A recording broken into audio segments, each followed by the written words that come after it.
Hancocks House. Terry Hancock is a 30-year-old aspiring writer. He is very successful at aspiring. He aspires every day from 10 in the morning until around 3 in the afternoon, when he's all aspired out. So, when he is summoned to the offices of a central London lawyer, he is intrigued. Has a bidding war finally started for the publishing rights of his latest work, 120 Shades of Beige?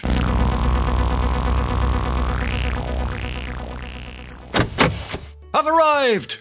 The hostel's next door, sir. I beg your pardon? I got an email. Come here, it said. Urgent, it said. I hardly think so. You don't look like the sort of person we deal with. The sort of For all you know, I could be J.K. Rowling. But you're not, though, are you? How can you tell? Your clothes? Now, listen, miss. I have on my Muzz. phone... All right, Muzz. It's true my appearance today borders on the more threadbare end of haute couture, but I couldn't help it. The laundrette had a mix-up with a sports team from Stornoway. And what's wrong with a cricket jumper and a kilt anyway? I'm a writer, and the world must accept me for who I am. Who's that? Who's that? As you will know one day when my book has been serialised by Amazon Prime, I am Terence Raymond Allen Hancock. I prefer Netflix. Philistine. Well, I've got an appointment. I'm sure you have, but I doubt it's with us. It is. I've got an email to prove it, and it'll be about my book. So I'm not going to move until I see someone. Oh, heavens. Go and wait in the cafe downstairs, and I'll ask Mr. McAndrews if he'll see you. Right, I will, because he will. By the way, where do you keep them? Keep what? Your thumb screws.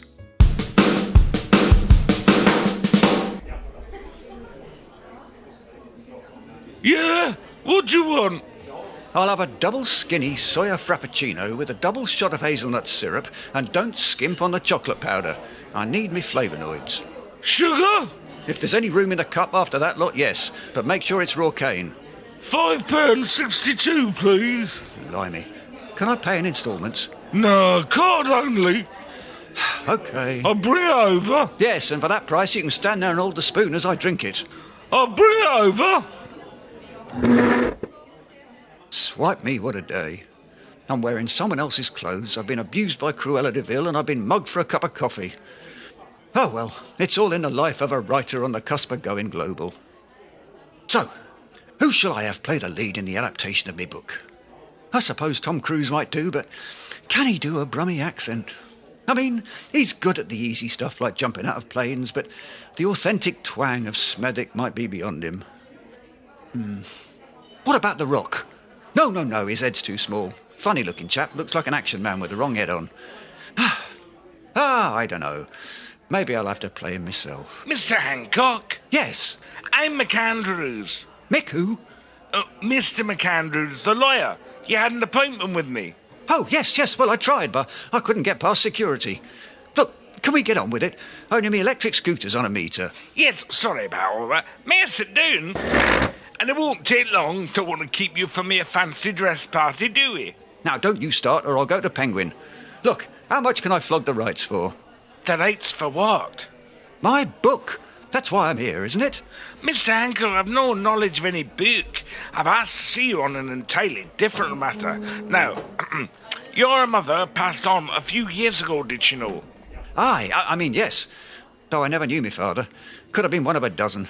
Popular lady, me mum. Where is that coffee? But do you know the identity of her father? Well, no. Me mum said me grandma told her, but she was under instructions to take the secret to the grave. Well, we can now unearth that piece of knowledge. I'm not getting a spade out for anyone, mate. No, you don't understand. I have something of interest to tell you about your mother's father. Really? Who was he? Was he of noble birth? 'Cause I've got one of them noses. Here, cop a load of that profile. What does that say to you? Would you like a handkerchief? Yes. Well, I grant you it does put the wind up the occasional youngster, but that is by the by. Now, look, come on. Who was he? Well, the will prevents me revealing his name, though I can tell you he was quite a famous comedian. The thing is, we found a codicil in your mother's will. A codicil? You want to watch them, they can eat old documents. Greedy little perishers. David Attenborough lost a pair of underpants and half a sock to them one night up the Amazon. Size of doorknobs they were. But what's that got to do with me? Mr. Hancock, a codicil is... Oh, another bit of her will. It seems your mother inherited her father's residence, but it's lain empty and forgotten about until we stumbled on the codicil. I told you they could be big. Is he ever coming with that coffee? Mr. Hancock, your grandfather's left you his house. Come again? His dwelling place. Oh, his house. Speak English, man. You haven't got independence yet. A house. Good old grandad, whoever he was. Hey, hang on. He was famous, you say. I bet it's huge. Why, it's more of a pied-à-terre. It's not in France, is it? Because they've got the hump with us over Brexit. Mind you, anywhere's better than where I am now. Where are you now? The Dorchester. The Dorchester? Yes, I do a bit of bar work, so they let me sleep in the attic. At the Dorchester? What, on Park Lane? No, Park Crescent, Mitcham. The Dorchester Arms. You must have heard of it. Looks a bit rough on the outside, but there's always paper in the toilets. Come down, I'll buy you a pint of Bulgarian IPA to say thank you. Mr. Hancock, I don't do this for thanks. I'm a lawyer. I do it for money. Here are the keys. The address is attached. 23 Railway Cuttings, East Cheam. Can I go round now? Of course, but be prepared. It's not been occupied for several decades. Yeah. Where are you going? Don't you want your coffee? No, I nipped over to Brazil and got a fresh one while I was waiting for it. Oh, what shall I do with it? Well, for that price, mate, get it insured and put it in a frame on the wall.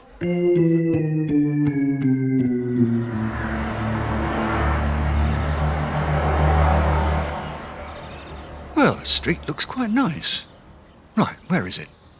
Let's see. Number 17, number 19, number 21. Then there's that smelly old junkyard. So it must be the one after that. Oh, hang on, that one's number 25, which...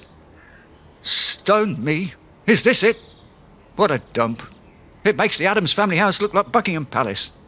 All it's missing are some bats flying round the chimney. It's a good job they boarded up those windows. That chipboard's all that's holding it up. But no, I mustn't complain. It's a period piece. Ha! Yes, has all its original fittings, even if they are piled up in the front garden. Come on, Terry, see the positive side. Yes. Now let's take a look inside at those antiques. That's odd. Keys don't seem to fit. Maybe the lock's seized up. Oh, come on! Here, what are you doing? I beg your pardon. I said, here, what are you doing? I heard you. I was expressing surprise at your tone. I can't help it that I've got high voice, can I? What are you doing? Not that it is any of your business, but I am taking possession of this property. I'm the new owner. Oh, that'll put the cat among the pigeons. What do you mean? He won't like that. Who won't? He who has it. Eh? He who has it? What is this, speech therapy? Sir, he who has it is gone. A long time ago. I saw him recently. Not unless you were staring into a crystal ball, you didn't. I assure you, I am the new owner. It's official. I have a codicil. Is that why you're wearing a kilt? Hey, don't you know what a codicil is? No, what is it? It means an extra bit added on. Oh, it is why you have to wear a kilt. Don't be rude. It means I'm the new owner of 23 Railway Cuttings, East Cheam. Anyway, I'm doing it now. Whom are you? I'm the owner of number 21, so I hope you'll paint yours and tidy it up soon. I've been trying to sell mine for years, but the minute they see your place, they run a mile. What from? You or the house? Look, there's nothing wrong with this house. It's got character. It's pre-war, you know. Yeah, the one with the round heads. A lick of paint and a new door would look brand new. What about the smell? Oh, it's just the mustiness of antiquity. Old stuff always smells like that. Only when it's dead. It's a unique property.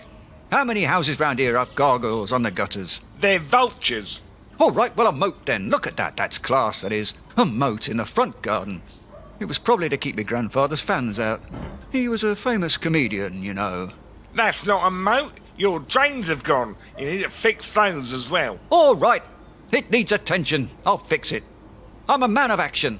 When I put my mind to something, I do it. I'll have this house looking so classy it'll start a property boom. We'll have billionaires swarming round here. I wouldn't be surprised if you end up renting your shed to Branson, or Alan Sugar, or Roman Avicii Ramet, that Russian bloke with a football team, just so they can put the address of the most desirable road in London on their emails. Cometh the hour, cometh the man, cometh me, Terence Hancock. I won't let anything stop me. It's just that I can't get in. That's not a problem. There's a key under this stone. So there is. How did you know that? I've seen who has it use it. Don't start that again. I'm uncomfortable with too many simple words. I'm a writer, you know. But I see him. Stop it, you're giving me the shivers. You see the ghost of me old grandad? He don't look like a ghost. He looks real to me. Stop it, or I'll show you my codicil. Oh, don't be like that. I'm only trying to help. Yes, well, thank you very much, but I want to inspect my abode.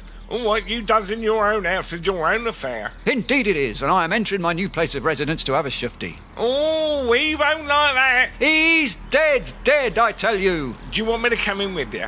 No, it's scary enough as it is. Suit yourself, but don't say I didn't warn you. Ghosts in this day and age. He who has it, he can belt up. Right, let's use this key.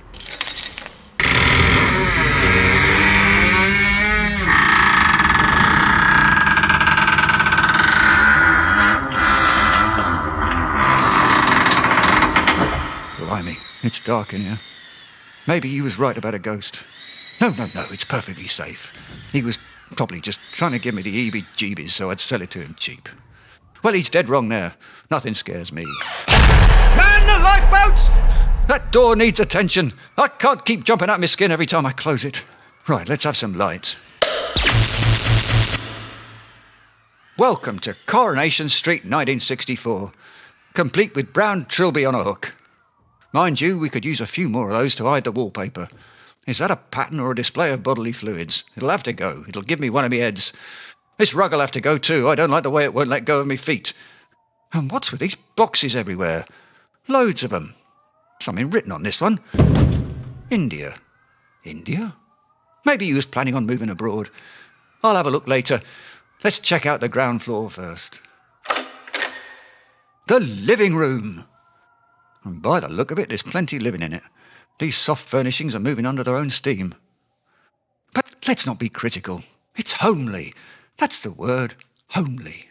Well, it's got to be. It's the only home I've got. A sofa, a real fireplace, a table and a chair where I can sit and write my novel. Look, there's even his last cup of tea sitting on the table. Oh, Terry, you've landed on your feet here. Good old grandad. Peace and quiet where I can compose my masterpiece. What was that? That sounded like footsteps upstairs. It can't be. The lawyer said there was no one here. There can't be anyone up there. Maybe the neighbour was right. It's the ghost of Grandad. His undead spirit stalking the house for 50 years. Either that or they got some bloody big mice around here. No, it's the ghost of Grandad. I've disturbed his rest and made him angry. Either that or he wants a fresh cup of tea. Here, Grandad, here's your tea. Here. Hang on, it's still warm. He's coming downstairs. He's coming to get me. Oh, I'm done for. Oh, I wish I'd been nicer to that lovely man next door and got him to come in here with me. I could have thrown him at the ghoulish fiend and legged it out the door. This is it. I'll shut my eyes. Maybe he'll go away. Begone, phantasm, or I'll get the vicar to chuck his holy water about. Who are you, and what are you doing in my house? It's not your house anymore, O spirit. You no longer belong in this realm. It's my house now. You have to go back to wherever you were before. My bedroom? Eh? I was in my bedroom, marking up the runners for this afternoon's meeting at Newmarket. Walk towards the light. What light? The big bright one that's been beckoning you for the last 50 years. The one over the bookies? No. Look, can't you see a big light? No. Really? Are you sure? All I can see is some Burke in a kilt standing with his eyes shut in my living room holding my tea. Open your eyes and see for yourself. If I open my eyes, you promise you won't hurt me? That depends what you do with my tea. All right, here goes. Hey, I can't see through you. Not many people can, that's the trick, ain't it? But ghosts are meant to be all translucent. What are you on about? You're a ghost. Why aren't you see-through? I'm not a ghost, I live here. Are you sure? Hang on. Drink some tea. Let me see if it all goes over the floor. Swipe me, you really are here. Yes, and so are you, and I want to know why. I'm the new owner. Really? I don't remember selling up. Well, I have a codicil. Is that why you're wearing a kilt? Don't you start. I have a document. It says I'm the legal owner. Here. Very interesting. But I got one too. Here. Mr. Sigmund James, Call me Sig. having shown that he has squatted the property of 23 railway cuttings East Cheam continuously for 10 years, is hereby granted ownership of said But this looks legal. It is. It was all done through a friendly solicitor, I know. But look here. The owner has 65 days to object. I shall object. You can't. It was finalised 2 years ago. But I didn't know I was the owner then. That's not fair. Life ain't fair. You've learnt an important lesson there. You should thank me. Thank you for stealing my inheritance. You're welcome. Hey? You said thank you. I said you're welcome. Anyway, I didn't steal it. It's all legal and above board, so I'll be thanking you and asking you to leave my property before I call the old bill. But I thought... Look, I understand. You do? It's a big surprise. It is. But let me help you. Oh, thank you. That's very kind. You've only just found out, didn't you? Yes. So, imagine it was all a dream. A dream. A dream, yes. I'm dreaming, dozing, in my attic on my bed of bird droppings. Yeah. Does that help? Yes. Good. Now clear off before I do you for trespass. All right. I'm going, but you'll be hearing from my lawyer. He hasn't got a leg to stand on. Well, he won't have if he comes near me. I shall take this to the highest court legal aid can afford. Out! You'll rue the day you crossed Terry Hancock. Out! I'll put you in my book. I'll make people hate you. No one reads books anymore. That's true. Now, get out! All right, I'm going. I'm just trying to get past these boxes. Now look what you've done. I'll have you for criminal damage and all. Don't be silly. I haven't damaged any of these Chanel handbags. Chanel handbags? Gucci shoes? Armani suits? All right, stop poking around. But these boxes are labelled India. So? Well, it may come as news to you, but Chanel does not come from India. How do you know? It's made in France. That's why they call it Chanel, because it comes from across Le Chanel. And Gucci, Armani, they're made in Italy. Yeah, well, not these. It's a new line they're doing, see? The only doing going on here is being done by you. These are fakes, and you're storing them here. Of course. An old house, unused for decades. It's the perfect place to hide dodgy gear. Let's have a little look upstairs. Oi, where are you going? To have a look around. I won't let you. You'll have to get round that pile of boxes first. Phones. Computers. Perfume. Cosmetics. Bicycles. Pigeons. Get off. Right, well, Mr. Sigmund James. Sig. You and I need to have a little talk, because I don't think you really want to call the authorities, do you? Well, now, Hancock, there's no need to go bothering the law with this. Because the way I see it, you've got enough stuff here to give Amazon a run for its money. So, if you could see your way to vacating my house with the spoils of your ill-gotten gains, I shall say no more about it. Aren't you forgetting something? It ain't your house. It's my house. So you can vacate my house. If you force me to vacate this house, I shall vacate it all the way to the nearest police station. Ah! Yes, ha ha ha ha ha ha ha ha. It's got you worried, that, hasn't it? It seems we have a situation. Yes, it seems we do. Yes, Mush, a situation. Though at some point you may have to run through it again with me, because I got a bit confused with everything there at the end. It's simple. You can't kick me out because I got rights, and I can't kick you out or I'll go inside. Really? Yes, quite right. In which case, and it pains me to say this, we'll have to do the decent thing. A duel! I didn't have you down for a gentleman like what I am. No, we'll have to share. Both live here. Oh, well, I suppose, all things considered... Well? You've got me by the codicil. All right, then we'll share. All right, then. On two conditions. Which are... I don't want to see any more dodgy gear in the house. Agreed. You won't see it. And secondly, Yes. would you mind moving your pigeons out of my bedroom? That was Hancock's House. Hancock's Inheritance was written, performed and produced by Spike Breakwell and Simon Hardiman. You also heard Devia Mir, original music by Simon Hardiman and other music courtesy of bensound.com. Hancock's House is inspired by the work of Ray Galton and Alan Simpson, and of course, Tony Hancock. It was an Inshore Madman production and was the first in a series of 6. Don't miss the next episode, Hancock's Health Kick. For more, go to hancockshalfhouse.com.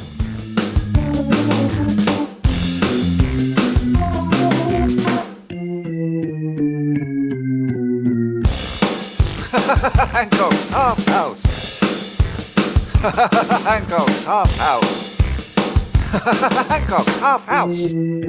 Hancock's House.